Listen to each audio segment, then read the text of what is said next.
Hello friends, welcome to Tiara Kitchen. Friends, आज मैं आपण मानक संगर शेयर करी सजना साग को केमती आप इजी वे रे बाछि पारे से प्रोसेस आपण मानक मुझे देखैबे। प्रोसेस तो हम स्टार्ट करबा ता पूर्व आपण माने मो चैनल को सब्सक्राइब करि नियंतु, पाखरे थिबा छोट बेल आइकन को प्रेस करि नियंतु। या द्वारा जेतले किछि नुवा वीडियो अपडेट करिवे आपण मानक नोटिफिकेशन जिवो। चलते प्रथम स्टेप देखी ना। ये देखो सजना साग मुझे किसी नहीं आदर भल भाव पोक भी बाछि नहीं कहीं सजना सागर पोक थाए।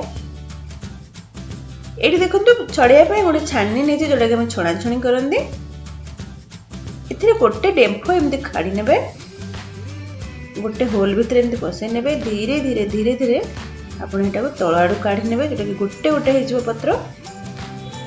देखो पत्र गुड़ाक सब गोटे गोटे होगा ना, गोटे गोटे जगार डेम्फो भी रही जाए जोटा कि डेम्फोटे ना गोटे गोटे आसतु आउ गोटे करके देखईदेवी। यहपरी भाव में देखो स्लो स्लो टाणवे ना जोर टाणवे डेम्फो गुड़ाक आसीज। देखो केते इजी वे आम गोटे गोटे होगला। बहुत जन अच्छा सजना साग भल भाव में बाछि पारती जहाद्वारा कि डेम्फो आसी जाए। डेम्फोटा आसिगले सजना साग भाजला बेले मुहर लगे भल लगे। एबे देखो मु इजी प्रोसेस रे आपण मानक देखैदेली केते गोटे गोटे पत्र भी काढ़ी परिबे सजना सागर। आशा करूछि आज मोर ए सजना साग छड़ेबा प्रोसेस आपण मानक बहुत भल लागिथो। प्लीज आपण मानक फेसबुक व्हाट्सएप रे एही लिंक को शेयर करिया को केबे भी भूलिबेनी। लाइक मध्य करिवे यूट्यूब रे। एही प्रोसेस टी आपण मानक केमिति म लागिला मते मतामत कमेंट बॉक्स दबा को केबे भी भूलिबेनी। Keep supporting. Thanks for watching. Happy cooking.